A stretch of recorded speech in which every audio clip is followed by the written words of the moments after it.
ధర్మపీఠానికి మీ సమస్య ఏమిటో వివరంగా చెప్పండి. నమస్కారం అయ్యా.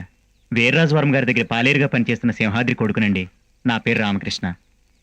ఆయన గారి కూతురు రాజ్యలక్ష్మి నేను ప్రేమించుకున్నాం.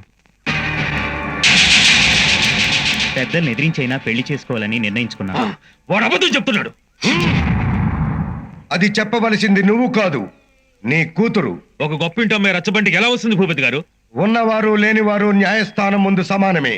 తీసుకురండి మీ కూతుర్ని, లేదా ఇతను చెప్పింది నిజమని నమ్మి తీర్పు చెప్పాల్సి ఉంటుంది.